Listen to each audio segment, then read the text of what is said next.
ఏపీని నేరరహిత రాష్ట్రంగా మారుస్తామని Rajahmundry rural MLA Gorantla Buchaiah Chowdary అన్నారు. ఆర్థిక ఇబ్బందులు ఉన్నా రాష్ట్ర అభివృద్ధికి కృషి చేస్తున్నామని తెలియజేశారు. రాజమండ్రిలో గోరంట్ల బుచ్చయ్య చౌదరి పర్యటించారు. సబ్ జైల్లో బాల నేరస్తుల అలాగే అనాథల కోసం 67 లక్షలతో నిర్మించే భవనానికి ఆయన శంకుస్థాపన చేశారు. ఈరోజు టూటౌన్ పోలీస్ స్టేషన్ ప్రాంతంలో ప్రభుత్వ బాలుర పరిశీలనా కేంద్రానికి శంకుస్థాపన చేసుకుంటున్నాం. ఎవరైతే పిల్లలు చిన్న వయసులోనే నేరాలకు పాల్పడి వారు దారి తప్పుతూ ఉన్నారో వారిని సరైన దారిలో పెట్టడం కోసం ట్రైనింగ్ ఇచ్చి మార్గదర్శకత్వం ఇవ్వడం కోసం ఏర్పడేది ఈ సంస్థకి 87,40,000 రూపాయలు కేంద్ర రాష్ట్ర ప్రభుత్వాలు రెండు కేటాయింపు చేసినాయి. అయితే కాంట్రాక్ట్ వాల్యూ 65,47,000 రూపాయలకి అంగీకారమైంది.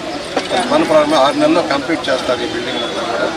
ఎవరైతే పిల్లల్ని మనం సక్రమంగా పోషించడం కోసం దారి తప్పిన పిల్లలు కానీ లేక అనాథలుగా ఉన్న పిల్లలు కూడా వారు నేరాలకు పాల్పడి వారు పెద్ద వారికి తీవ్ర నేరవాదులుగా మారుతున్నటువంటి కోసం ట్రైనింగ్ ఇచ్చి వారికి ఉపాధి కల్పించే మార్గంగా పరిశీలన కేంద్రాలు ఉంటున్నాయి.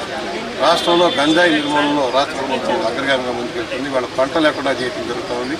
మాదక ద్రవ్యాలు లేకుండా చేసే దానికోసం పోలీస్ శాఖ కానీ ఇతర శాఖలన్నీ కలిసి సమగ్రమైన ఆంధ్రప్రదేశ్ని నేర రహితంగాను డ్రగ్స్ రహితంగాను గంజాయి రహితంగా చేసే లక్ష్యంలో చంద్రబాబు గారు, పవన్ కళ్యాణ్ గారు, లోకేష్ గారు చేస్తున్న